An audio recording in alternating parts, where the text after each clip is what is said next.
SEMSIAK. Yang kami hormati, Dekan dan Wakil Dekan Fakultas MIPA dan Fakultas Kedokteran di Universitas Lambung Mangkurat atau yang mewakili. Yang kami hormati, Panitia Pelaksana KKN PPM, LPPM, ULM tahun 2023. Teristimewa adik-adik mahasiswa, peserta sosialisasi KKN PPM, LPPM, ULM tahun 2023. Puji dan syukur marilah kita panjatkan kepada Allah Subhanahu wa Ta'ala yang telah memberikan nikmat dan karunia-Nya kepada kita semua, sehingga kita bisa berkumpul pada hari ini. Salawat dan salam kita aturkan pada junjungan kita, pendidik yang patut kita tauladani sepanjang masa, Nabi besar Muhammad Shallallahu Alaihi Wasallam. Dengan mengucapkan Bismillahirrahmanirrahim, acara sosialisasi KKN PPM, LPPM, ULM tahun 2023 dengan tema peningkatan life quality melalui health and family life. Hari ini Kamis 22 Juni tahun 2023 dimulai.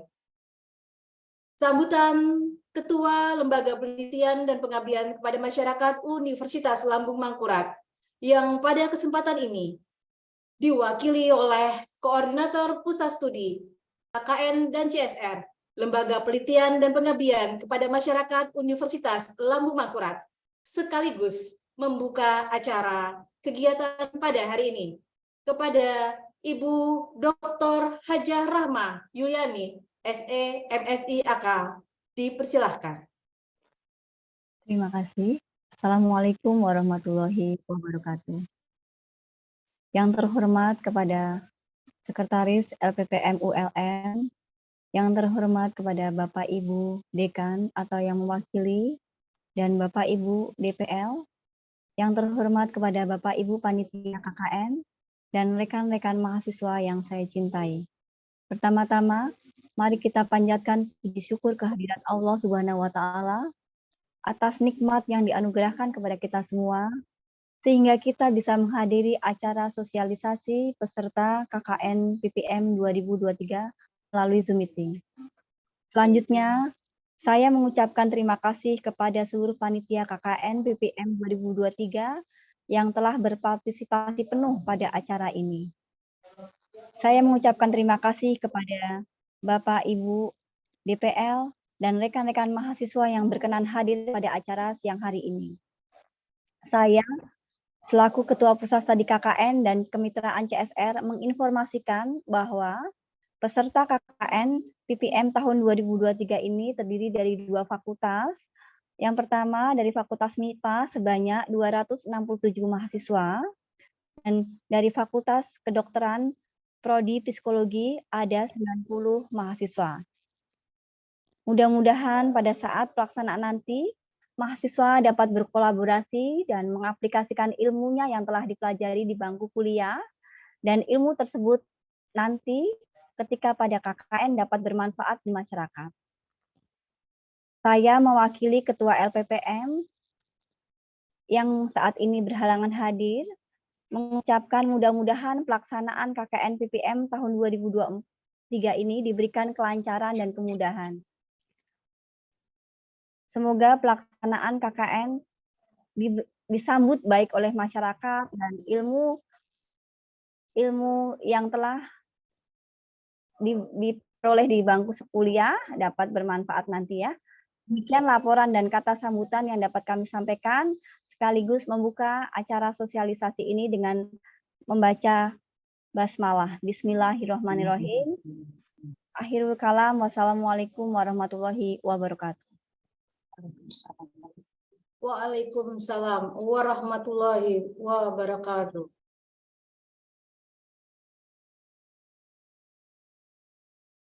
Untuk kelancaran acara kita pada hari ini, marilah kita memulainya dengan berdoa menurut agama dan kepercayaan masing-masing. Berdoa dimulai.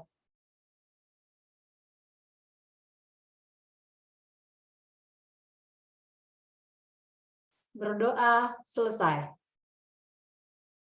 Baik, sebelum kita masuk ke acara utama, arahan dari pimpinan Lembaga Penelitian dan Pengabdian pada Masyarakat, oke, kita berfoto bersama dahulu ya. Sudah 206 di sini. 206 sudah ada di sini. Saya pandu untuk berfoto bersama. Ya. Sebentar, saya lagi mencari di mana saya menyimpannya. Ya. Sudah semua terbuka layarnya, senyum yang lebar, pakai virtual background-nya. Virtual background-nya masih banyak adik-adik yang belum kebuka. Masih semangat, masih cantik-cantik ya, baru berhadir kan ya. Oke, slide pertama. Slide pertama, 1, 2, 3.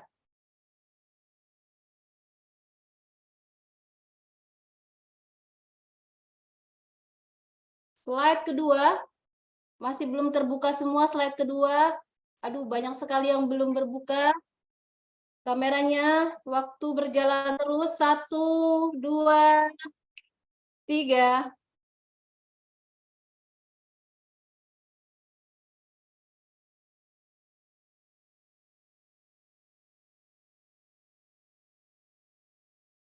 Oke, slide ketiga masih tertutup semua, 4, 5, dan seterusnya tertutup. Baik, hanya 2 slide yang terbuka ya, bukan salahkan Ibu ya. Tidak ada dokumentasinya.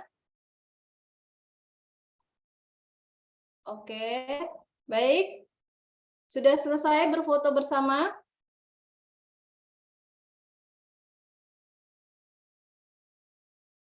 Iya. Selanjutnya, acara utama.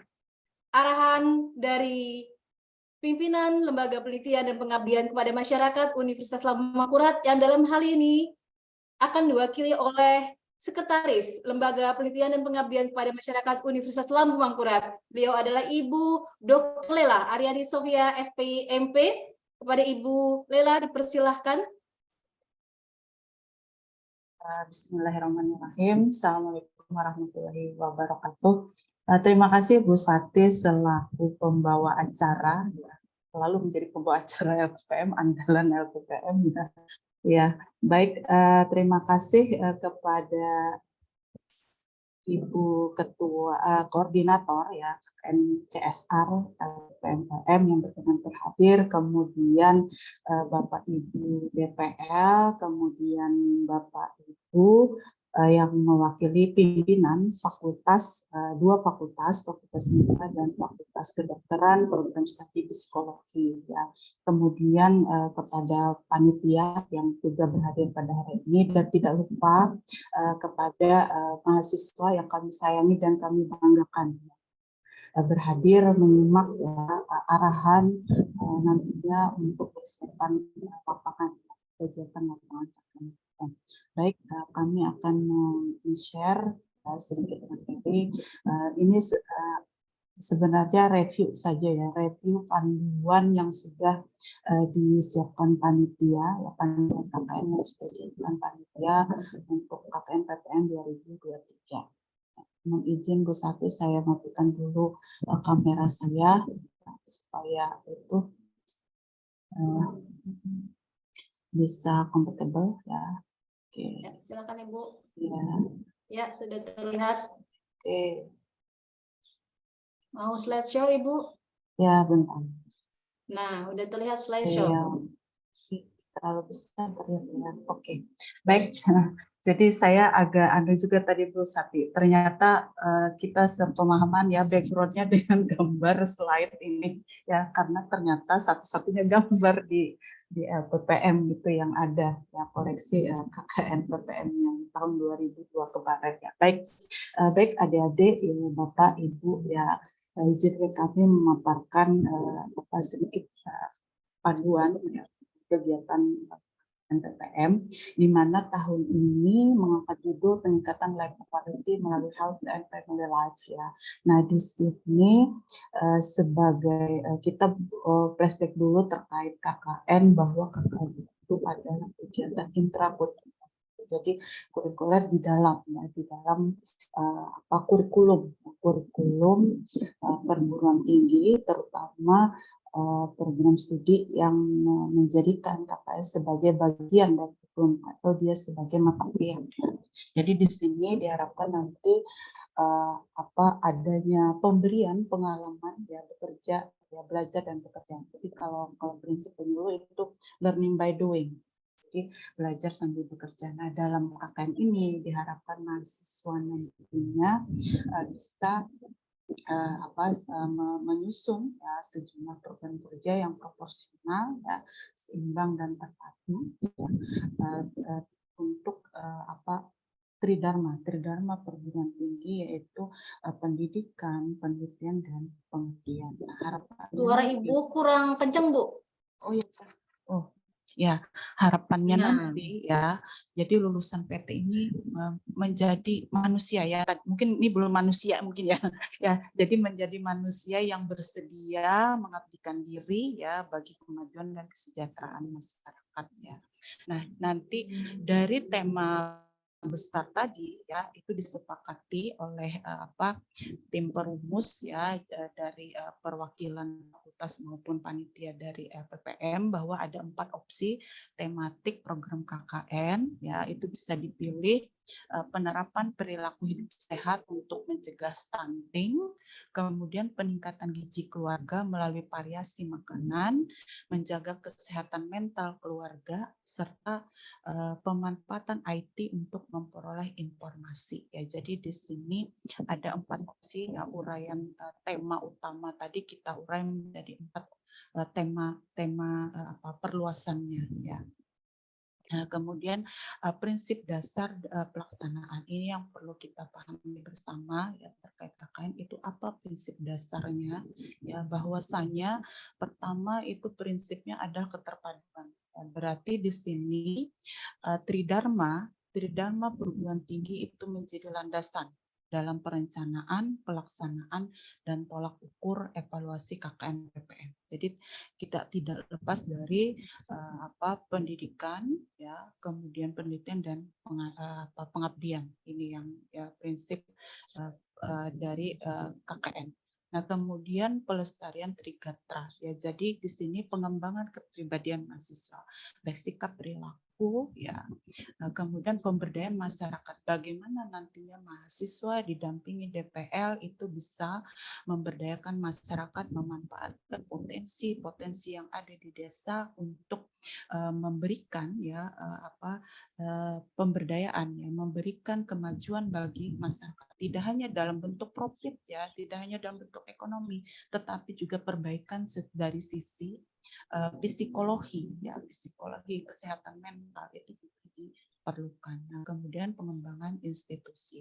Nah, selanjutnya kemudian prinsip dasar berikutnya itu empati dan partisipasi. Nah, di sini bagaimana kita nantinya itu menggerakkan masyarakat. Jadi KKN itu adalah upaya penggerakan masyarakat ya, melibatkan mereka ya, ikut serta dan menumbuhkan rasa memiliki. Ya, makanya rasa memiliki ini kan tak kenal maka tak sayang ya. Kalau kita tidak kenal maka kita tidak sayang. Nah, bagaimana caranya kita menumbuhkan masyarakat untuk menghargai dirinya sendiri, kemudian lingkungannya dan potensi yang ada di dalam lingkungan wilayahnya. Ya. Nah, kemudian prinsip berikutnya ini terpenting ada interdisipliner. Bahwasanya KKN ini ya memang dari dikti sendiri bahwa KKN itu adalah oleh mahasiswa dari berbagai disiplin ilmu. Itu yang namanya KKN. Ya, dari berbagai disiplin ilmu sehingga ada kolaborasi ya, jadi tidak hanya dari satu sudut pandang terhadap satu masalah, tapi dari berbagai disiplin ilmu melihat permasalahan yang dihadapi oleh masyarakat. Jadi kita saling bahu membahu, membantu dan bahu membahu untuk menyelesaikan permasalahan yang dihadapi oleh masyarakat. Dan juga ya diatur sudah pada dikti itu dikoordinasi oleh lembaga penelitian dan pengabdian kepada masyarakat. Ya, ini aturan ya, pedoman yang kita dapatkan dari Dikti ya. Nah, kemudian prinsip berikutnya komprehensif ya, bahwasanya ini KKN itu bersifat berfungsi untuk mengikat, merangkum, menambah dan pelengkap kurikulum. Jadi di sini mahasiswa tidak hanya mendapatkan ilmu pengetahuan dari bangku kuliah, dari dosen, tapi juga mereka diharapkan mendapatkan ilmu pengetahuan, belajar langsung dari masyarakat ya. Nah, kemudian realistis pragmatis ya, bahwasanya program kerja itu bertumpu kepada permasalahan dan keperluan yang memang dibutuhkan oleh masyarakat ya. Ini berdasarkan realita yang terjadi di wilayah lokasi ya, lokasi adik-adik nanti berkegiatan ya. Nah, kemudian tidak lupa juga eco-friendly ya, bahwa di sini kita coba melestarikan dan mengembangkan lingkungan fisik ya, sosial ya, untuk kepentingan bersama. Jadi artinya kita tidak hanya memanfaatkan, tapi bagaimana juga menjaga lingkungan itu agar tetap baik ya, comfort ya untuk masyarakat itu sendiri. Nah, kemudian ada 4 karakteristik KKN ya, pada kegiatan KKN itu ada co-creation ya, jadi saling bersama ya, menyusun gagasan bersama ya. Dalam ini PT ya, perguruan tinggi ya, dalam ini kan diwakili oleh adik-adik mahasiswa ya, tentunya mahasiswa, kemudian bergabung ya, gagasan bersama dengan pemerintah daerah atau mitra kerja dan masyarakat. Nah, kemudian flexibility ya. Jadi kegiatan berdasarkan program itu sesuai dengan situasi yang dibutuhkan oleh mitra. Jadi makanya tema itu kan namanya tema itu bisa kita jabarkan dalam sejumlah judul. Nah, tapi kalau judul itu tidak bisa jadi tema. Nah, ini jadi fleksibel ya. Kita mau apa judul yang akan kita angkat, program kegiatannya ya. Jadi dia bersifat fleksibel. Nah, kemudian sustainability ya, berkesinambungan ya. Jadi dalam hal ini yang sederhana, program kerja itu tidak hanya setelah kita sampaikan sudah ya, tetapi kita juga melakukan pendampingan ya, kemudian mengevaluasi apakah program kerja nanti yang adik-adik lakukan itu sudah bisa dipahami betul oleh masyarakat ya, yang menjadi mitra ya, sudah paham betulkah ya. Nah, kemudian apakah ada keinginan mereka untuk mencoba ya, kemudian apakah mereka ada keinginan, tidak hanya keinginan untuk menerapkan ya. Nah, ini ya kesinambungannya ya. Jadi tidak hanya tahu, yang tadinya mungkin tahu tapi menjadi lebih tahu, mencoba ya, kemudian menerapkan. Nah, harapannya penerapan itu memberikan nilai kepada masyarakat ya, tidak hanya ekonomi tapi juga sosial ya. Nah, kemudian yang terpenting juga itu berbasis kepada hasil riset. Nah, di sini ruang bagi dosen ya, itu DPL ya, dosen secara umum juga menyalurkan hasil penelitiannya melalui mahasiswa kepada masyarakat. Jadi nanti program-program kerja yang ada ditawarkan nanti kepada masyarakat itu diharapkan minimal sudah diuji coba di laboratorium, artinya sudah melalui uji coba, tidak hanya berdasarkan pendapat si A, si B, si C, tapi belum diuji coba. Ya, ini yang terpenting agar apa yang kita sampaikan memang sesuai kebutuhan mitra dan sudah melalui proses pengujian, artinya valid dan bisa dipertanggungjawabkan. Nah, kemudian tujuan dan manfaat dari KKN ini sama saja sebenarnya, pengulangan saja dari yang kita jabarkan tadi, bahwa mengembangkan empati, kepedulian mahasiswa kepada masyarakat, penerapan iptek dan kewirausahaan, soft skill ya, kepribadian, keuletan ya, kewirausahaan dan seterusnya, kemudian menanamkan jiwa kepenelitian dan pengabdian. Jadi hasil penelitian itu coba diabdikan kepada masyarakat, membantu program pemerintah dari sisi edukasi kesehatan sosial ya, serta kemudian melaksanakan dan menerapkan iptek dalam membantu peningkatan quality untuk menurut pengalaman dan ribuan disiplin ilmiah ya. Nah, kemudian manfaatnya ini juga tidak hanya kepada mahasiswa ya.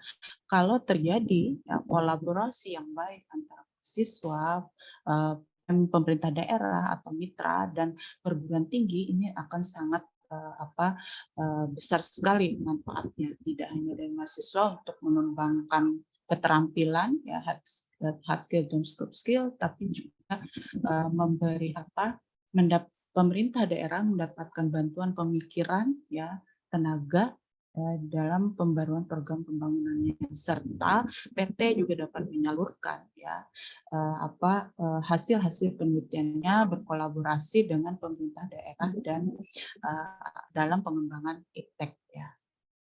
Nah, kemudian waktu, tempat dan ruang lingkup ya. Jadi di sini penting nantinya kegiatan akan dilaksanakan tanggal 3 sampai 31 Juli 2023, di mana tempat itu berdasarkan hasil survei dan kesepakatan dari fakultas dan LPM ya, tempatnya adalah di Kecamatan Martapura Barat, Kabupaten Banjar, dan kemudian ada wilayah khusus ya, ini untuk rekan adik-adik yang di MIPA ya, Fakultas MIPA, program studi statistik ya, misalnya itu di Kota Banjarmasin, dua kelurahan ya.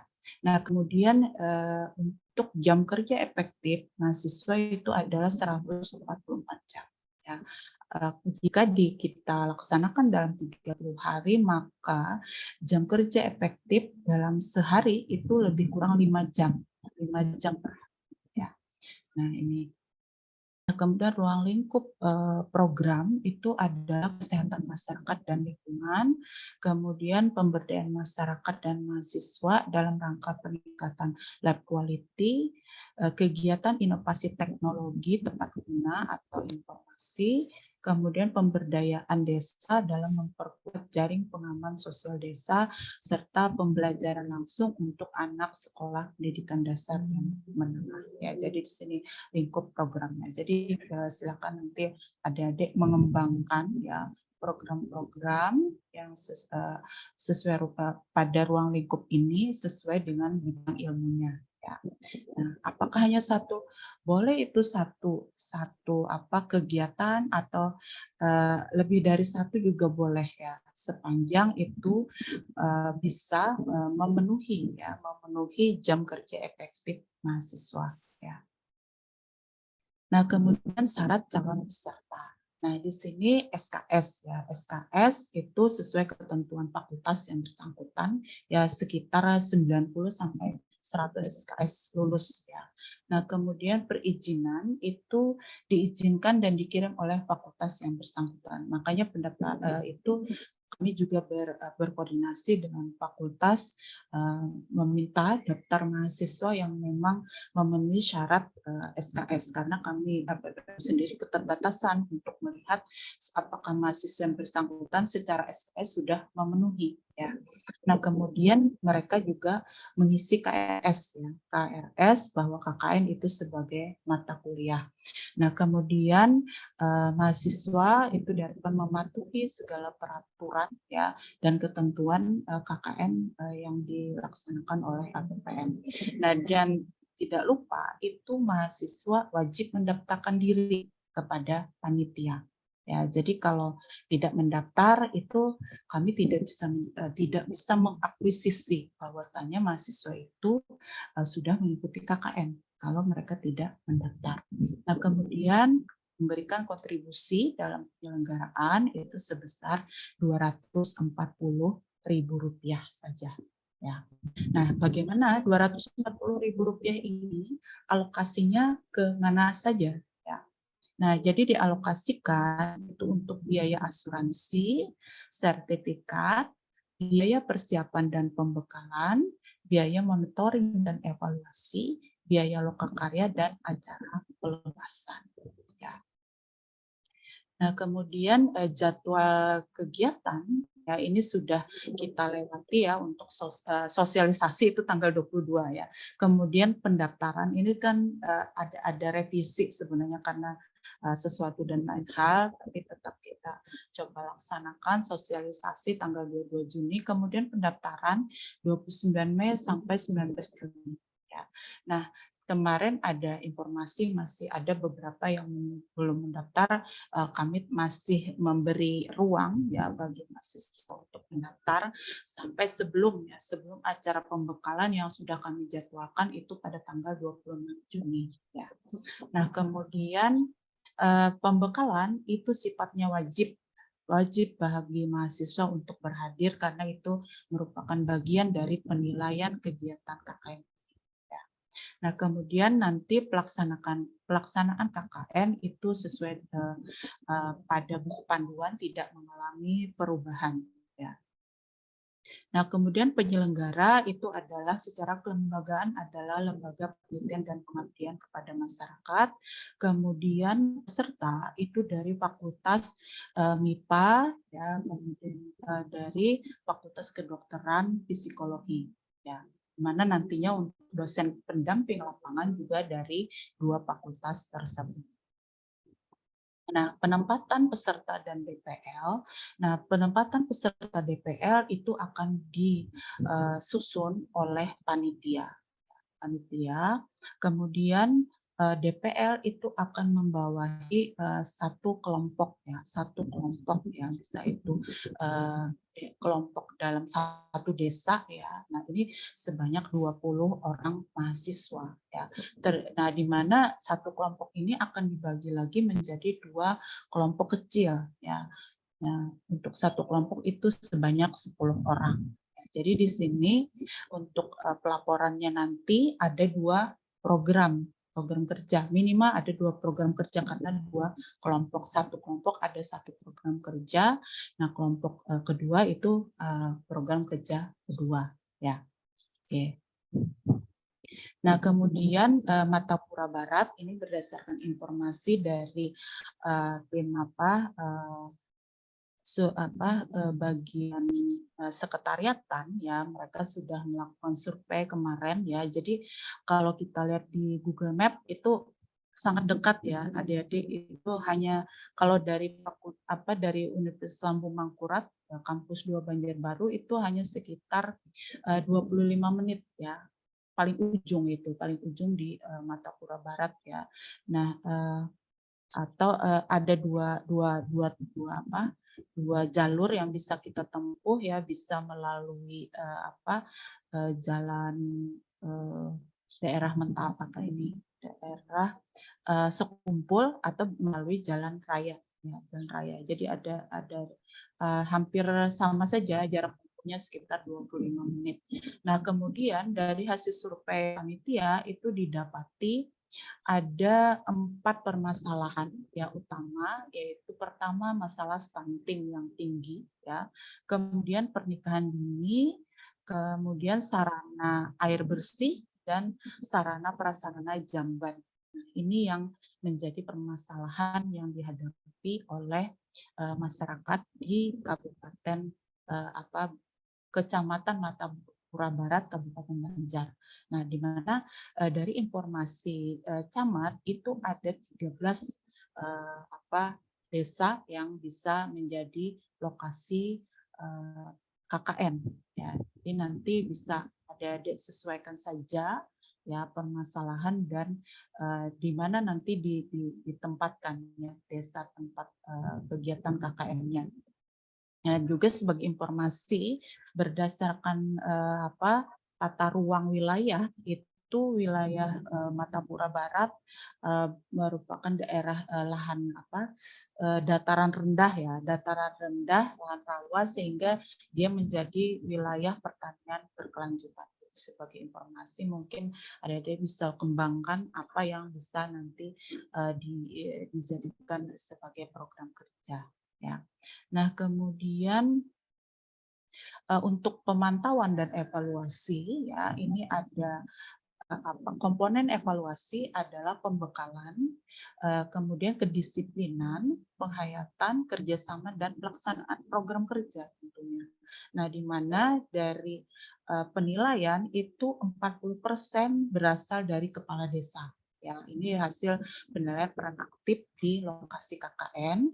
Kemudian DPL itu 60%, ya, ini hasil pemantauan pelaksanaan program kerja, pemantauan DPL secara periodik, dan pelaporan, di mana pelaporan ini terdiri dari catatan harian kegiatan KKN-nya dan laporan akhir laporan kelompok.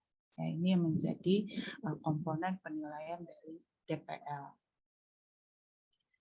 Kemudian, nah ini juga untuk acara pembekalan itu dijadwalkan kan tanggal 26 Juni ya, 26 Juni nanti akan diinformasikan kembali ya oleh panitia.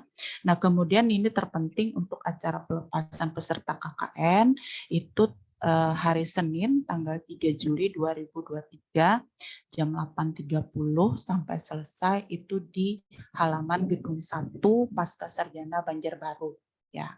Ya, kemudian pesertanya mahasiswa DPL dan panitia. Nah, undangan itu sambutan dari rektor, Bupati Banjar atau mewakili, kemudian dekan MIPA dan dekan FK. Nah, kemudian setelah acara pelepasan, nanti adik-adik juga akan mengikuti acara penerimaan pada hari yang sama, penerimaan. Lanjut kegiatannya ke penerimaan. Nah, penerimaan itu tanggal 3 Juli ya. Nah, waktunya ini tentatif, masih kami tulis tentatif ya, mengikuti jadwal pelepasan. Kalau selesai acara pelepasannya maka lanjut kita ke acara penerimaan. Nah, kemudian tempatnya di Aula Kecamatan Martapura Barat. Nah, pesertanya itu mahasiswa DPL dan panitia. Undangannya itu adalah seluruh kepala desa. Ya, berarti ini ada 13 kepala desa ya, atau yang mewakili, kemudian komandan rayon militer dan ramil, kapolsek dan kepala puskesmas. Ini untuk acara penerimaan KKN-nya. Kemudian ini selesai. Nah, ya oke. Demikian Bu Sati, thank you. Nah, kalau ada pertanyaan silahkan adik-adik bisa ditanyakan ke kami atau ke panitia yang lain sekiranya jawaban kami itu belum memuaskan. Terima kasih. Assalamualaikum warahmatullahi wabarakatuh. Waalaikumsalam warahmatullahi wabarakatuh.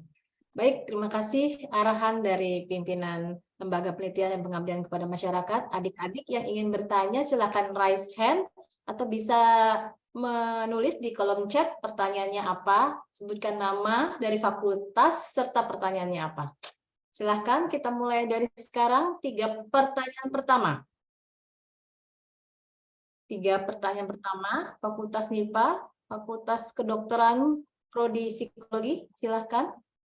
Ya, raise hand Jihan Hafidah gitu ya. Silakan Jihan. Jinan Bu Sati. Jinan. Oh, Jinan, sorry, maaf. Jinan Hafidah. Ya, silakan. Bisa dibuka mic-nya? Masuk Ibu, apakah suara saya terdengar? Terdengar. Terdengar, Jinan. Oke. Sebelumnya perkenalkan saya Nurjinan Hafidah dari Statistika Angkatan 2020. Izin bertanya Ibu, saya kan termasuk dalam kelompok PPK Ormawa yang didanai oleh Dikti. Menurut info yang saya dengar nih di grup Telegram itu harus tetap mengikuti administrasi. Jadi apakah kami itu tetap harus bayar dan mengikuti administrasi di DPL ini? Atau bagaimana Ibu? Mungkin itu dulu pertanyaan saya. Terima kasih. Silakan Ibu Lala. Baik, jadi karena KKN PPN itu dikelola oleh Lembaga Penelitian dan Pengabdian, maka tetap wajib membayar biaya penyelenggaraan KKN. Itu saja.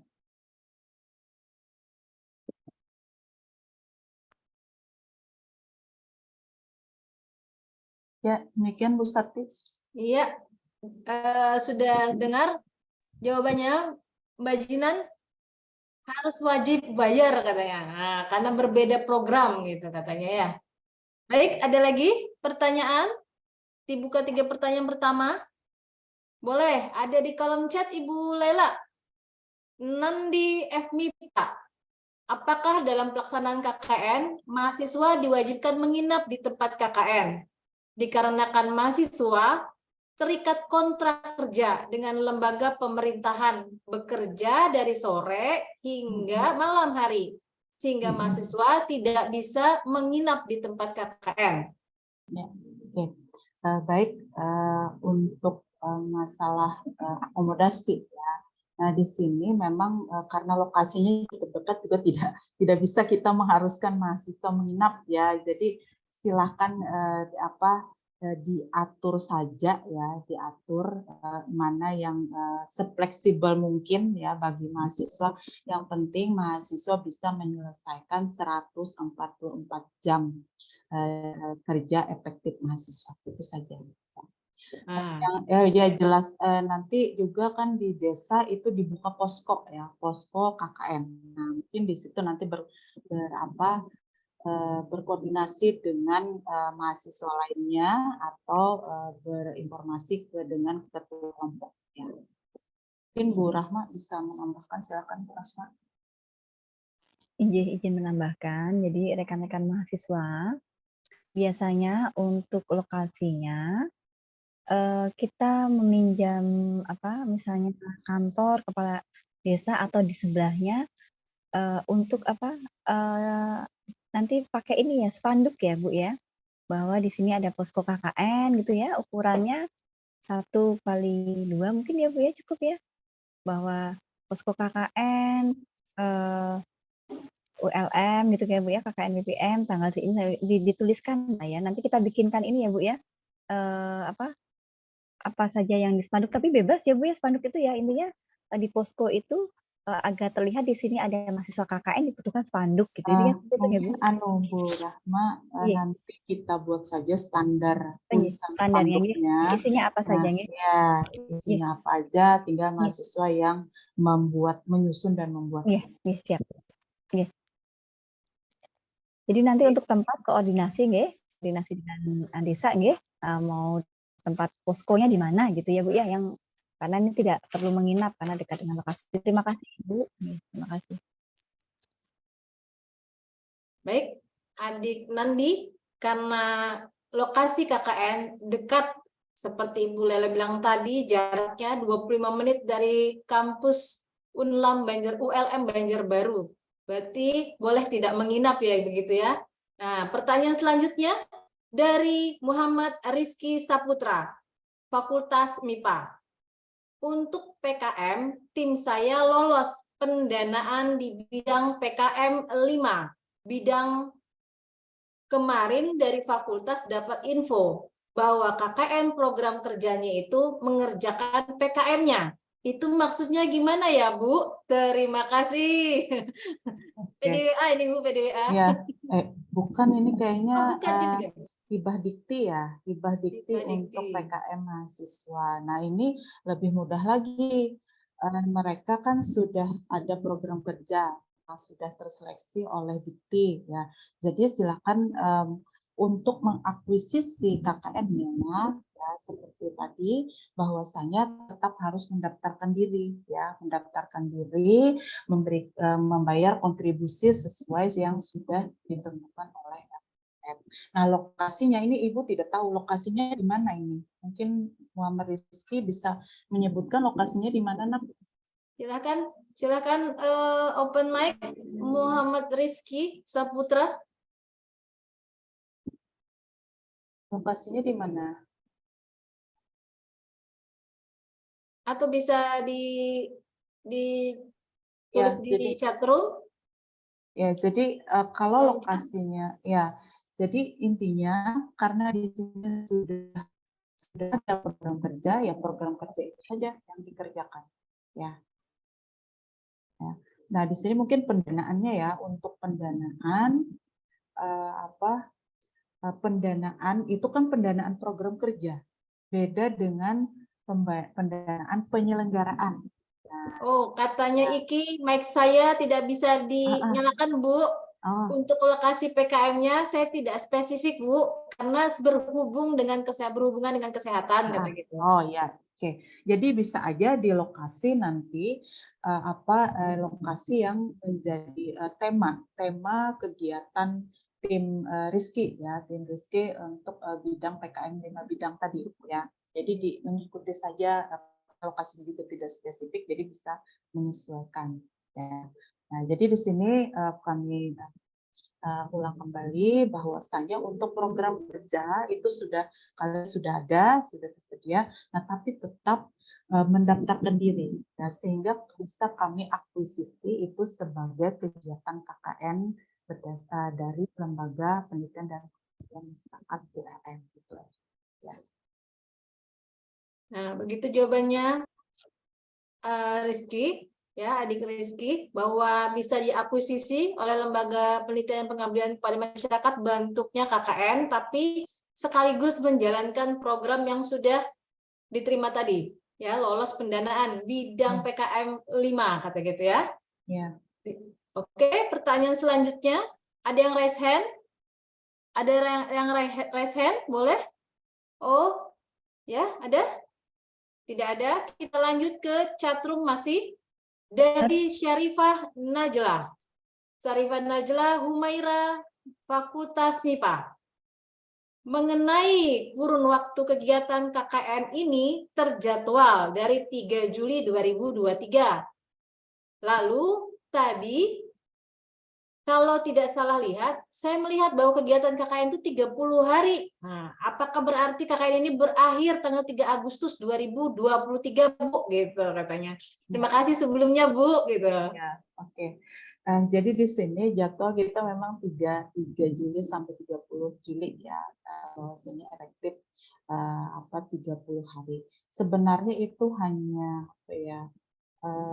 untuk batasan waktu saja ya. Jadi kita tanggal 30 Juli sudah selesai ya, Bu Rahmat, tanggal 30 Juli.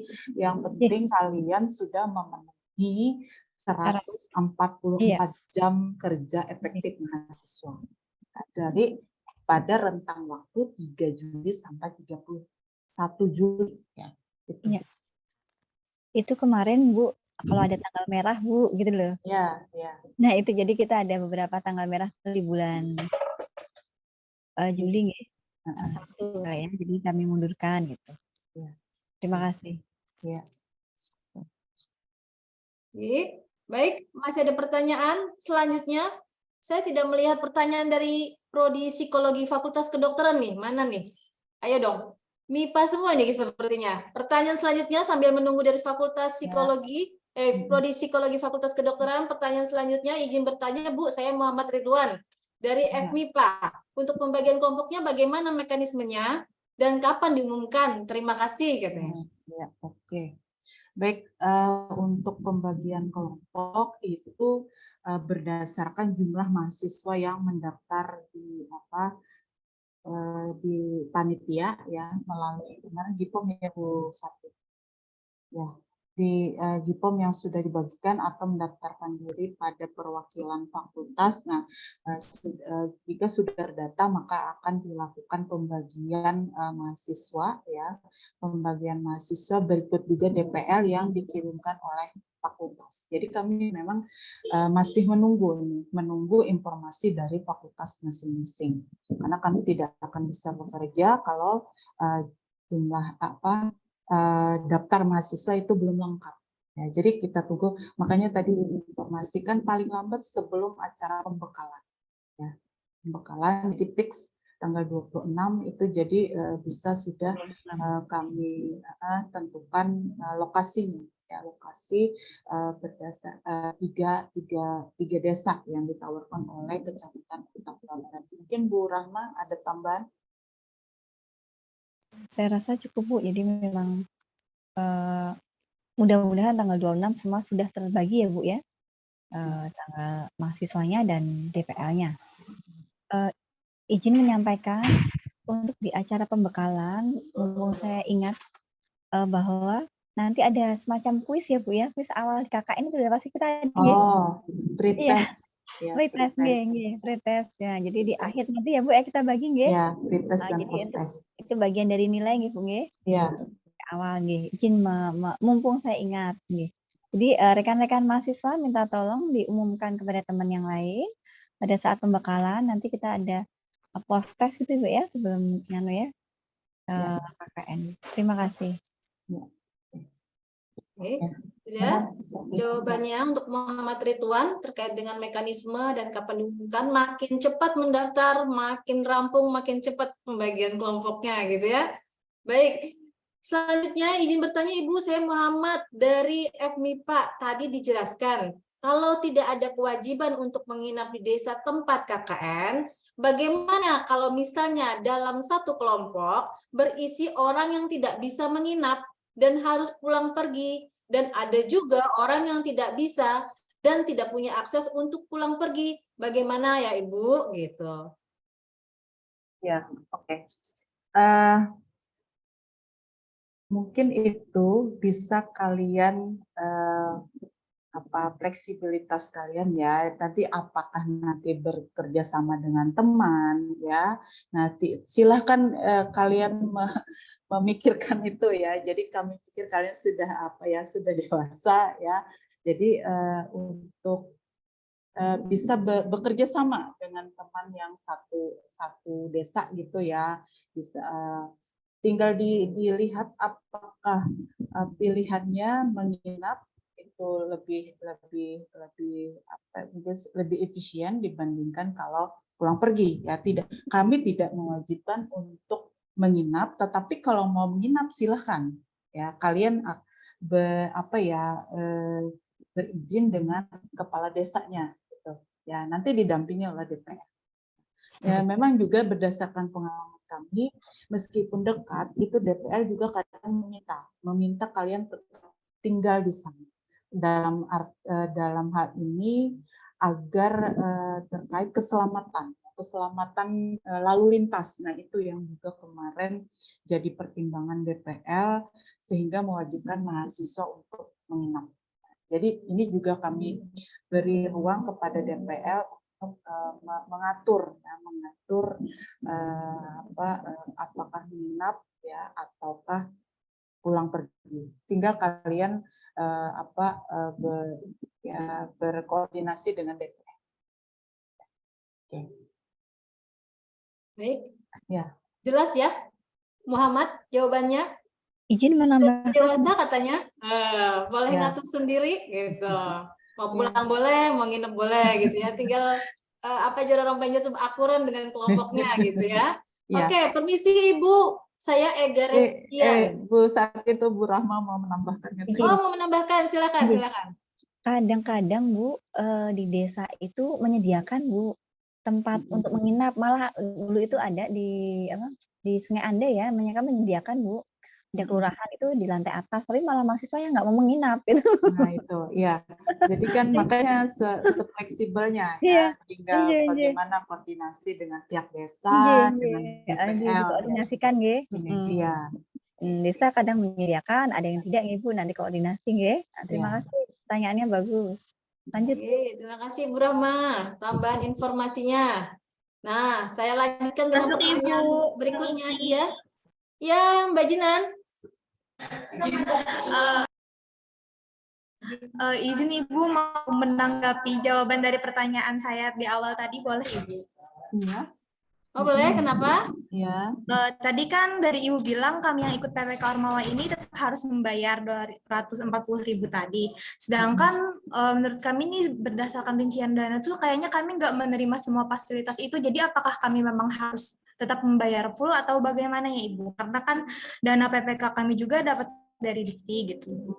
Ya, gini ya, Ibu mau meluruskan bahwa untuk 240.000 itu adalah biaya penyelenggaraan. Nah, kemudian tadi kan ada itemnya sertifikat, kemudian asuransi, sertifikat, pembekalan, kemudian monitoring evaluasi, acara pelepasan dan lainnya.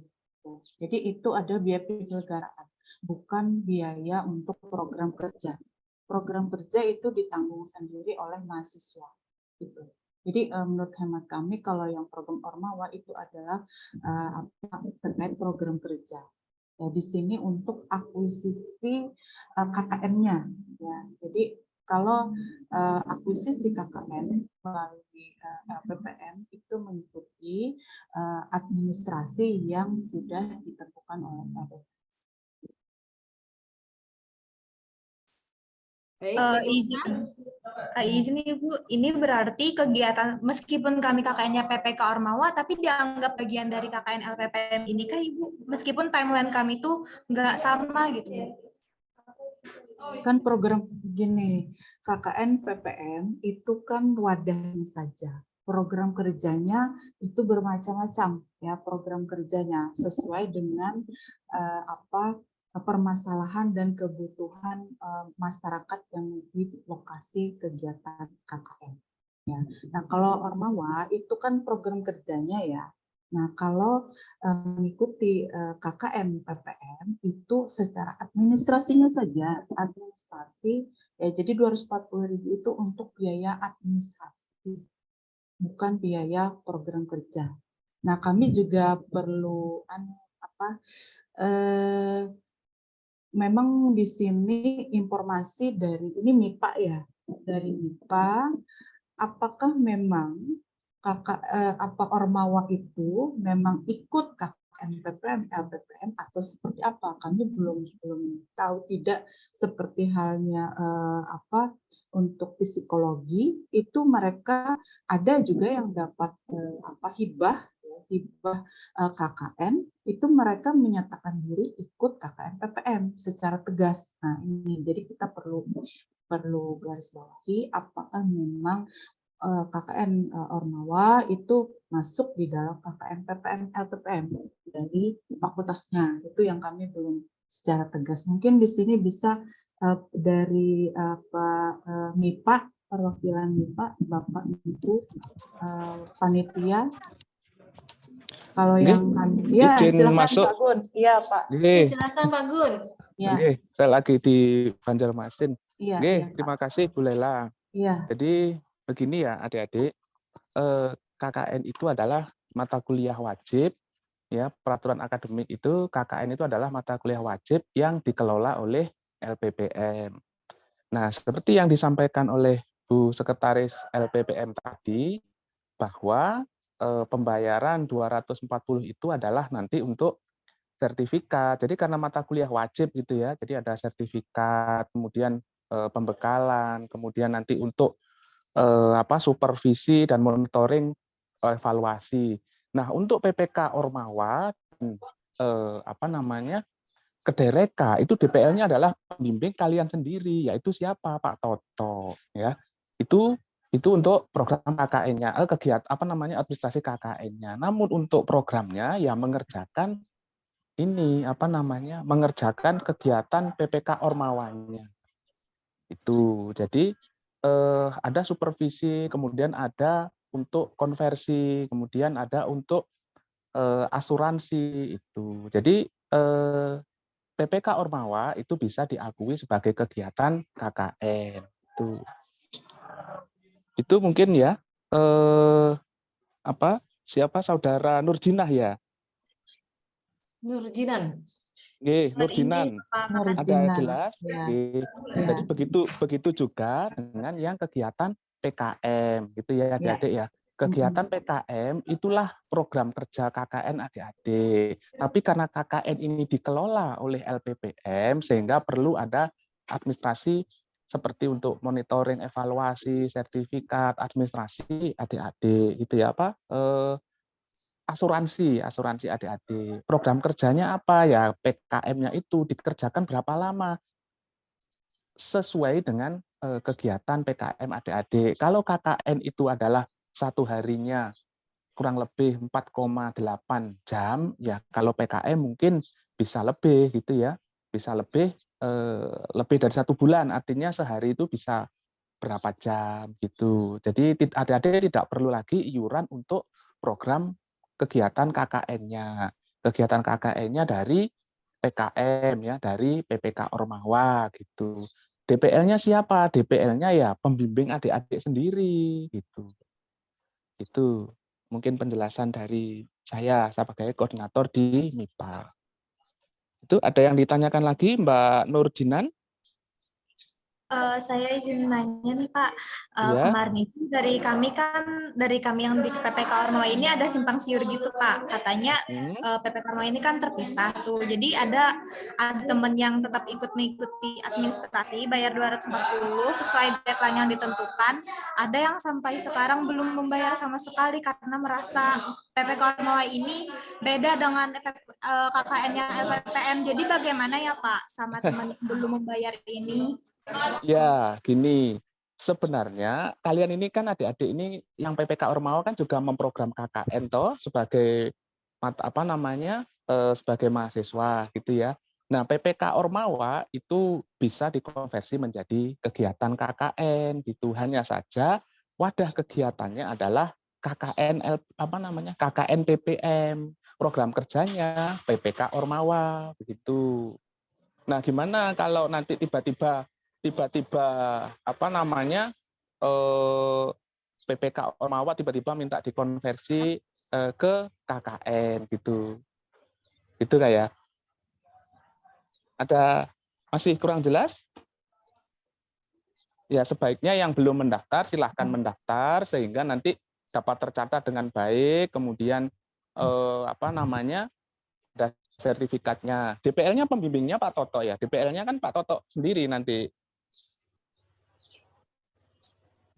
Iya Bapak, jadi gimana Pak? Untuk pembayarannya tadi kan ada yang belum bayar nih Pak di kelompok kami itu. Apakah nggak apa-apa nih Pak telat bayarnya gitu? Enggak telat, masih dibuka gitu ya. Segera Masih mendaftar. diperpanjang lagi ya Bapak? Iya, dia segera gitu ya. Baik, Karena terima nanti kasih. karena nanti setidaknya sebelum tanggal 26 atau maksimal tanggal 26 itu kelompoknya sudah diplotkan ke Pak Toto gitu sebagai nanti beliau itu adalah pembimbing atau DPL KKN untuk Kedai Reka dan PPK Ormawa gitu. Dari tahun-tahun sebelumnya juga begitu, kalau Pak Toto itu biasanya membimbing yang Kedai Reka sama PPK Ormawa. Itu nanti yang diakui juga sebagai kegiatan KKN adik-adik gitu. Oke ya, Mbak Nurjina. Sangat jelas Bapak, terima kasih banyak. Sama-sama, mungkin begitu tambahannya Bu Lela. Ya, terima kasih Pak Gunawan atas penjelasannya. Ya. Baik, ada pertanyaan sejenis sudah jawab ya. Pertanyaan sejenis seperti sama ya, ada yang Ormawa juga, kenapa harus bayar 240 lagi gitu ya, pertanyaan itu dari MIPA juga. Nah, tapi ada pertanyaan yang begini, dari Ega Reskian Khalid FMIPA, kelanjutan dari PDWA yang katanya dikonversi kan ke KKN kemarin itu masih belum jelas Ibu gitu. Minta diperjelas. Oke. Ya, silakan saya. Pak Gun. Silakan Pak Gun. Baik, terima kasih adik-adik pertanyaannya. Seperti halnya dengan PPK Ormawa, Kedai Reka, PKM gitu ya. Sebenarnya penempelan adik-adik ke dalam program PDWA itu adalah untuk membantu adik-adik sendiri.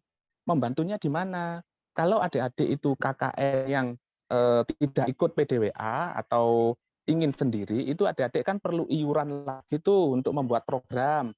Ya mungkin iurannya tidak banyak, tapi kan untuk membuat program menjalankan kegiatan itu perlu iuran. Tapi kalau adik-adik itu ditempelkan ke PDWA, ikut dosennya, itu adik-adik tidak perlu iuran lagi. Nah, gimana dengan programnya? Programnya adalah mengikuti kegiatan dosennya. Kalau KKN reguler yang membayar sendiri tadi, iuran sendiri untuk menjalankan program, mungkin akan selesai 1 bulan. Tapi karena itu ikut dosennya menjalankan PDWA, bisa saja seminggu cukup 2 kali, atau seminggu cukup 1 kali, tapi jangkanya panjang, bisa 3 bulan, 4 bulan, tergantung nanti kegiatan dosennya seperti apa. Yang penting jam kerja efektifnya JKM mahasiswa itu adalah 144. Itu. Jadi sebenarnya agak meringankan adik-adik kalau direkrut atau diajak oleh dosennya ikut PDWA. Itu kegiatan apapun, PDWA, PKM, PPK Ormawa, Kedereka, sepanjang konversinya itu atau jam kerjanya untuk mahasiswa itu 144, maka ya itu nilai KKN-nya gitu, dikonversi ke kegiatan KKN. Demikian juga kalau adik-adik nanti ada diajak dosennya untuk kegiatan pengabdian dari BIMA yang dari Dikti, itu mensyaratkan mengajak mahasiswa kemudian dikonversi minimal 5 SKS ke dalam mata kuliah tertentu. Nah, seperti yang ada di farmasi ya, kan dosennya ada yang dapat pengabdian dari Dikti di BIMA gitu ya. Nah, itu mensyaratkan konversi 5 SKS minimal. Jadi apa yang dikonversi? Ya kegiatan KKN itu ya, dari kegiatan KKN maka akan dikonversikan menjadi kegiatan di BIMA. Kemudian ada lagi nanti mungkin yang mata kuliah yang dikonversikan ke BIMA melalui kegiatan pengabdian pada masyarakat itu. Dan ini bagian dari MBKM sebenarnya, meringankan adik-adik untuk tidak membuat program sendiri. Itu ya penjelasannya. Bu Sati, Bu Lela. Ya, jelas ya Oke. Adik. Banyak pertanyaan serupa seperti itu, pertanyaan Oke. Mungkin Adik Pak Hayatul Gun, Isma. ya, Silakan Ibu. ya, mungkin Pak Gun Oke. sama dengan waktu kita KKN daring dulu ya, Iya, betul. yang Pak Toto sebagai DPL itu kan ada mahasiswa yang di Sumatera, Sulawesi sampai Filipina kemarin kan. Nah, Iya, mungkin iya. itu Pak digabung aja nanti DPL-nya untuk wilayah-wilayah yang tidak dalam wilayah Mata Pura Barat, begitu ya Pak Iya, ya. iya. Nanti Pak Nah, Toto itu yang di untuk luar khusus wilayah itu DPL nanti Pak khusus gitu Toto. ya. Iya, iya memang DPL DPL khusus. khusus untuk kegiatan yang tadi PPK Ormawa dan Iya, Kedereka yang saat nah ini. itu Pak. Jadi kan DPL-nya memang Pak Toto sudah kita iya, plotkan iya. sehingga Karena langsung untuk membimbing iya, mahasiswanya sendiri. iya, ya. Jadi kan di sini ada pertanyaan juga Bu Sati di chat itu yang untuk mahasiswa PDWA sementara daerahnya bukan daerah yang di Mata Betul. Pura Oh, Barat. Nah, itu enggak apa-apa. Kalau iya, gini adik-adik. Kalau adik-adik direkrut atau ikut dosennya dalam kegiatan PDWA atau pengabdian BIMA, itu sudah kalau di MIPA sudah saya data dari mana dari prodinya masing-masing. Nah, iya, tentu saja kegiatan itu tidak di lokasi KKN yang disebutkan tadi, tentu saja iya. akan mengikuti kegiatan PDWA di tempatnya masing-masing sesuai dosennya, tidak di Iya, Martapura Barat tadi ya iya, Bu Lela. iya. Itu. Ya, nanti kan yang DPL-nya DPL khusus gitu ya. Jadi Iya, Pak Toto yang ada. menangani berapa orang gitu ya, seperti Nggih, yang ada. daring dulu ya. Untuk yang DPL, untuk yang ikut PDWA sudah kami siapkan juga nama-namanya Iya, Bu, sehingga iya, adik-adik tidak perlu khawatir, loh saya ikut PDWA kok saya harus datang ke lokasi KKN. Tidak seperti itu adik-adik. iya, Adik-adik yang ikut PDWA, PPK Ormawa, PKM itu ya ber-KKN sesuai dengan tempatnya. Di mana ya kalau PPK Ormawa di tempat lain selain Martapura Barat, ya di situ tempatnya. Yang di Martapura Barat tadi adalah yang ikut reguler, yang mau ikut reguler gitu. iya. Oke. Jelas ya adik-adik yang bertanya. Jadi kalau programnya sudah ditentukan tempatnya, ya berarti di situ tempatnya. Yang belum ditentukan, kita ikut pembagian gitu ya Pak Gun ya. Iya, betul. Kalau Oke. mengerjakan PKM riset, oh saya di lab ambil sampling di sungai atau ambil sampel di kebun raya, ya silakan KKN apa itu dianggap sebagai KKN. Tidak perlu datang ke lokasi KKN Martapura Barat. Kan gitu, nggih. Iya. Lalu ada pertanyaan seperti ini Bu Lela. Iya. Oke, sudah ya? Bapak. Kita lanjut pertanyaannya. 144 jam itu tulisannya 114, padahal 144 jam ya Bu ya. Iya. Itu Sabtu dan Minggu atau hari libur KKN juga kamu gitu kan. Tetap KKN. Mungkin ya Bu Lela nggih, itu diatur sendiri oleh adik-adik. Iya, betul. Kalau mau KKN itu kan 144 kalau dibagi 30 hari itu satu harinya 4,8 jam. Kalau Iya. adik-adik mau KKN misalkan hari Minggunya libur, ya silahkan dibagi sendiri. Misalkan dalam 1 bulan liburnya 5 hari. Berarti kan 144 dibagi 25, 144 dibagi 20. Kan Iya. seperti itu nggih Bu, silahkan diatur Iya. sendiri adik-adik. Nanti kan yang memantau itu kan DPL. Jadi semua itu Nggih. tanggung jawab DPL, besarnya Iya. jam kerja efektif Nggih. mahasiswa gitu. Iya. Nggih. Iya, Kalau iya. misalkan PKM atau PDWA waktunya lebih panjang, ya berarti kan 1 hari bisa 1 jam, bisa hanya 2 jam, Ya. lebih lama gitu. Iya. Cuman kan nggak tiap hari. Kalau Iya. yang PDWA atau PKM Ini atau pertanyaannya apa. dari psikolog itu, Bu. Iya. Pertanyaan dari Prodi Psikolog Fakultas Kedokteran terkait jam melaksanakan KKN. Hampir kebanyakan pertanyaan dari Fakultas MIPA. Pertanyaan selanjutnya dari Nur, katanya MIPA. Tadi dijelaskan pelepasan akan ada penerimaan di Aula Kecamatan Martapura Barat. Ya. Namun, bagaimana untuk Prodi Statistika yang melaksanakan KKN-nya khusus di Desa Cantik yang berlokasi di Banjarmasin? Ya. Apakah ketika penerimaan nanti kita juga ikut ke Kecamatan Martapura Barat? Oke, baik seperti dijelaskan Pak Gunawan tadi bahwa lokasinya mengikuti kegiatan KKN PPMK dan sebagainya di lokasi yang sudah ditentukan, bukan di Martapura Barat saja. Ini yang reguler. Martapura Barat adalah yang reguler. Tapi kalau yang sudah program ke Desa Cantik berarti kalian nanti langsung setelah pelepasan ke Desa Cantik gitu. Nggih, nanti kita izinkan di sana nggih Bu Lela nggih. Ya. Di desanya sana apakah di sana ada penerimaan atau bagaimana itu belum terkonfirmasi. Iya, belum gitu. Oh Adik-adik iya Pak ya. Saya pikir nggih. Desa Cantik itu hanya di Banjarmasin, empat Ada di desa Pak ya. ada desa ya. update informasi Bu Lela dari Prodi Iya. Statistik ada 3. Kemarin kan 4, sekarang Iya. jadi 3. Oh, Yang 2 di 3. Banjarmasin nggih, 2 di Banjarmasin tetap. Di Kabupaten Banjarnya sisa 1 yaitu Desa Simpang 3. Simpang 3 ya, jauh juga sih lokasinya dari Martapura Barat karena ini ke arah kan. Nggih, Arah nanti ya. kita buatkan surat juga. Nah, apakah di sana mau ada penerimaan? Ya Iya, tentunya ada ketemu dulu lah adik-adik ya dengan siswa kepala desanya, dengan kelurahan tentu ada perkenalan di sana dulu. Iya. Nah, kemudian tadi di chat saya juga ada menjawab yang PKM 5 bidang.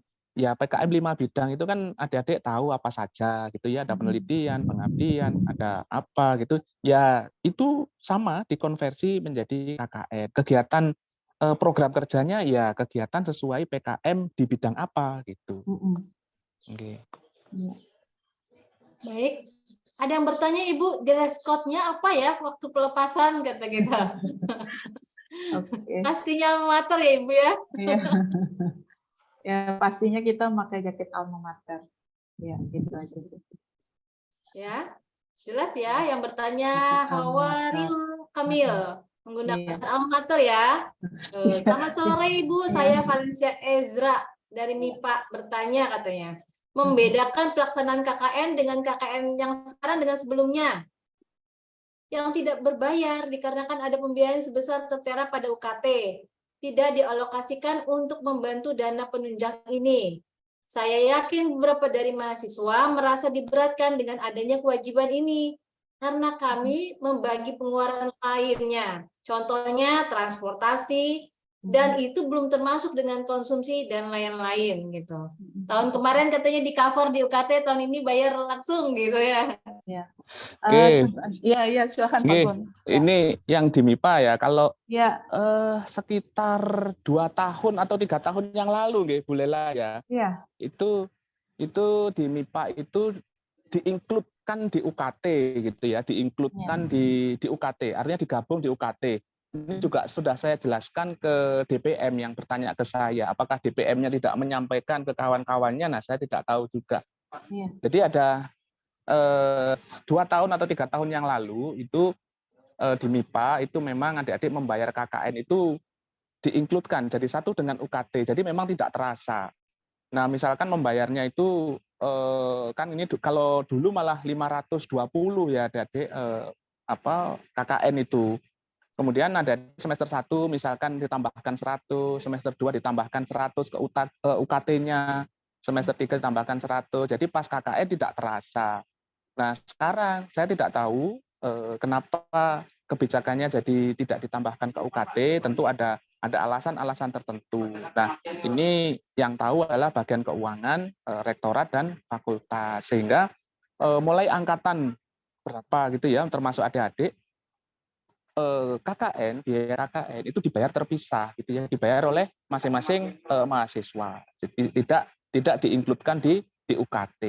Ini hanya masalah kebijakan apakah diinkludkan atau tidak. Keuntungannya kalau diinkludkan memang tidak terasa adik-adik di KKN ya tinggal berangkat nanti fakultas yang membayarkan. Tapi karena ini tidak ditambahkan di UKT, jadi ini adik-adik membayar sendiri. Dan untuk sekitar sudah 2 tahun ini atau 3 tahun itu biaya KKN-nya memang berkisar antara 220 ke 240. Tahun-tahun sebelumnya itu sekitar 520. Itu. Nah, ketika UKT-nya 520, pembayarannya hanya 240, biasanya nanti dipotongkan ke pembayaran UKT semester berikutnya. Misalkan ada adik bayar UKT-nya 1 juta, ya dipotong kelebihan pembayaran KKN 260 dipotongkan. Sistemnya begitu. Nah, untuk beberapa angkatan terakhir tidak diinkludkan, mungkin ada kebijakan lain. Gitu, Bu Lela. Ya, terima kasih Pak Gunawan. Jadi begitu ya. Ya. Semoga bisa dipahami ya. Ya, Bu Santi. Baik, pertanyaan selanjutnya dari Nori Davi. Ini sama pertanyaannya seperti tadi, mengenai PKM yang program kerjanya dapat dikonversi. Kalau sama ya lewati mungkin aja sudah Bu Santi. Lewati aja, saja Bu ya, Santi. sama berarti sudah dijawab ya. Sudah dijawab. Iya, sudah. Lagi permisi katanya, Muhammad bertanya lagi dari FIPA. Kapan katanya pengumpulan berkas-berkasnya Ibu gitu katanya. Terus link-link terkait dengan template-template berkas tersebut diisinya kapan dan dibagikan kapan gitu. Baik, mungkin Bu Rahma bisa bantu Bu untuk pertanyaan ini Bu. Link pendaftaran pengumpulan berkas kapan kira-kira dibagikan?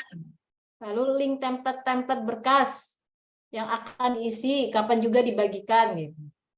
Oke, link untuk misalnya nih izin orang tua gitu ya Bu ya, persyaratan gitu. Terus itu nanti sebelum pembekalan ya Bu ya, sekitar 26 ya, tanggal 24 kita sudah bagikan ya, untuk kelengkapan kelengkapan surat izin dari orang tua, kita memasukkan bahwa kita sudah membayar gitu kan Bu ya. Terus dalam kondisi sehat gitu ya Bu ya, ada beberapa nanti kita tidak sedang hamil Bu. Ya, tidak sedang hamil gitu ya. Itu kita masukkan nanti di tanggal 24 insya Allah. Jadi tanggal 26 itu sudah selesai Bu ya. Sudah lengkap semuanya berkas, sudah masuk. Insya Allah kita bagikan tanggal 24, tanggal 26, insya Allah waktu pembekalan adik-adik semua sudah mendapatkan, sudah mengupload lah ya, gitu Bu ya, kira-kira seperti itu karena KKN kita lakukan tanggal 3 Juli nih, untuk pembekalannya, pelepasannya 3 Juli, pelepasan di secara upacara ya Bu ya, ada upacara pelepasan kita Bu ya nanti. Iya, betul. Ya. Diingatkan sekali lagi rekan-rekan mahasiswa bahwa nanti ada upacara pelepasan tanggal 3 Juli 2023 Senin ya Bu, di depan gedung Pasca Sarjana 1 gitu di situ. Kira-kira itu rekan-rekan mahasiswa, terima kasih. Baik. Terlihat sudah tidak ada lagi pertanyaan di kolom chat. Masih ada yang mau bertanya secara raise hand? Kami tunggu. Dari Fakultas Kedokteran Prodi Psikologi hanya satu yang bertanya. Bu Lela, saya izin live dulu ya karena ini Terima kasih Pak Gun. Sama-sama. Sedang takziah di Banjarmasin. Sehat selalu, sukses Pak Gun. Amin. Baik, ada lagi adik-adik yang ingin bertanya?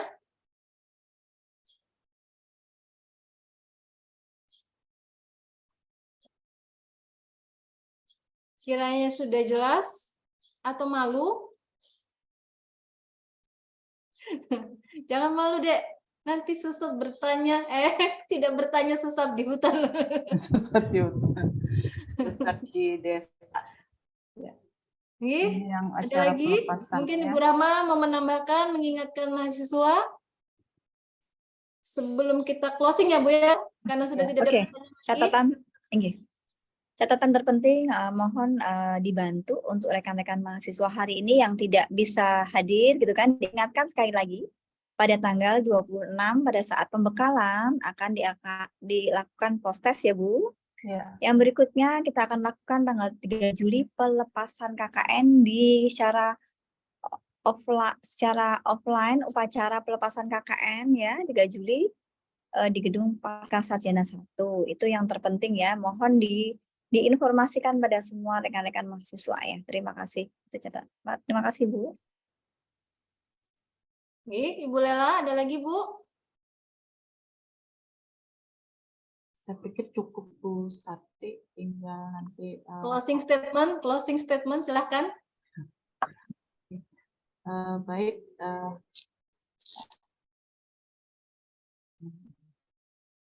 Ya, oke. Baik, jadi demikian ya yang bisa kami sampaikan. Nanti mohon adik-adik juga melihat ini ada raise hand Bu Sati. Ada raise hand? Oh, sebelum closing Tresare statement Deva, masih mau ya. raise hand, boleh? Ya. Silahkan. Teasare Deva ya? Renoli. Permisi Bu, izin bertanya. Iya. Perkenalkan Bu, nama saya Deva dari kedokteran, izin bertanya. Tadi kan ada dijelaskan Bu mengenai jam kerja KKN tadi Bu. Nah, apakah boleh Bu, semisal nih misalnya saya kayak di hari-hari lain ingin libur Bu, tapi kayak di awal-awal waktu tuh saya porsir jam, misalkan satu hari bisa 8 jam di sana gitu Bu. Nah, apakah itu diperbolehkan Bu, atau sekiranya mungkin bermalam gitu Bu? Itu aja sih Bu. Terima kasih Bu. Gini ya, pertama prinsip KKN itu adalah interdisipliner ya. Jadi ada di sini kelompok ya, kelompok. Jadi bukan ini KKN bukan kerja individu ya. Jadi memang kita harus bersepakat dulu dengan kelompok. Nah, juga diketahui oleh DPL. Kita tidak mandiri mengerjakannya ya, tapi ada dalam pemantauan dan pengawasan DPL. Jadi tidak bisa kita kelola berdasarkan. Memang sebenarnya kalau kita jam kerjanya kan 5 jam per hari, tapi ya kalau kita push itu 8 jam mungkin lebih pendek. Tapi di sini juga kita berkoordinasi ya dengan teman kelompok dan juga atas arahan dari DPL. Jadi tidak bisa ya, intinya tidak bisa kalau sesuai dengan keinginan kita. Jadi nanti coba berkoordinasi dengan teman kelompok, kemudian juga berinformasi dengan DPL, gitu aja. Terima kasih banyak Bu. Iya. Artinya Mas Deva diminta berkoordinasi dengan teman di kelompoknya gitu ya. Boleh nggak duluan ngerjainnya, nanti setelahnya dilanjutkan gitu ya. Atau supaya kompak bersama-sama aja ya, setiap hari 4,8 jam gitu. Iya, betul. Ya kan? Kerjanya kerja kelompok, kerja Gitu. perorangan. Ya. Baik, jelas ya Mas Deva ya. Silakan Ibu, ada lagi yang raise hand sebelum closing statement? Ya, tidak ada. Oke. Oke, silakan Ibu. Ya, oke. Baik, mungkin sudah apa yang dari penjelasan untuk teknis mungkin sudah bisa dipahami. Kemudian juga dari sisi ke masyarakat ya, sosialisasi diri ke masyarakat itu juga perlu diperhatikan ya, nanti jaga sikap dengan masyarakat ya, jangan hal-hal yang tidak ya di kampung itu beda ya, beda dengan di kota ya. Jadi kalau di kota itu mungkin lebih terbuka, lebih apa ya, mungkin apa ya, bisa istilahnya lebih liberal ya kalau di kota, tapi kalau di desa itu ada hal-hal yang istilahnya itu jadi apa ya, kalau bahasa kita apa ya, hal-hal yang tidak dibolehkan gitu ya, akan menimbulkan sesuatu dengan hal ya tidak sesuai dengan adat budaya orang di desa. Nah itu yang harus kita jaga ya. Jadi apa kita coba jaga sikap, perilaku, tata bahasa gitu ya, kesopanan itu yang perlu dijaga juga. Ini juga ibu mengingatkan nanti kalau di lapangan jaga diri dan juga apa ya, saling bantu ya, saling bantu. Nah, juga perhatikan kesehatan dan kalau bolak-balik itu apa, keselamatan di jalan raya itu perlu sekali ya. Nah, kemudian juga bagi untuk ini juga ingat, satu kelompok itu adalah saudara ya, saudara, bukan lagi sebagai apa individu yang berbeda, tapi saudara, jadi saling bantu. Terutama untuk laki-laki, tolong jaga saudara perempuannya gitu ya, karena di kampung itu macam-macam bentuknya ya. Bisa aja kita sangat ramah, ternyata disikapi berbeda oleh orang kampung ya. Nah, hati-hati itu ya, jaga sekali ya, itu aja mungkin ya. Jadi itu kemudian kami juga mewakili ketua lembaga pendidikan mengucapkan selamat ber-KKN ya, semoga nanti mendapatkan hasil terbaik ya untuk mendukung perkuliahan kalian. Mungkin itu saja, Bu Sakti. Terima kasih. Assalamualaikum warahmatullahi wabarakatuh. Terima kasih Ibu Dr. Lela Aryani Sofia SPMP atas arahan pada sosialisasi KKN PPM RPPM ULM tahun 2023 beserta Ketua Pusdi KKN CSR Ibu Dr. Hajah Rahma Yuliani SE MSI AK, dan tadi ada tambahan penjelasan dari Wakil Dekan 1 Fakultas MIPA Universitas Lambung Mangkurat, Bapak Dr. Gunawan SSI MSI. Demikian adik-adik acara kita hari ini. Marilah kita menutupnya dengan mengucapkan hamdalah, alhamdulillahirabbil alamin. Terima kasih saya ucapkan. Mohon maaf jika ada kata-kata yang salah. Akhir kata, wabillahi taufiq wal hidayah. Wassalamualaikum warahmatullahi wabarakatuh. Waalaikumsalam warahmatullahi wabarakatuh. Terima kasih semuanya. Ya, Rahma, Selamat Bu Sakti. ber-KKN.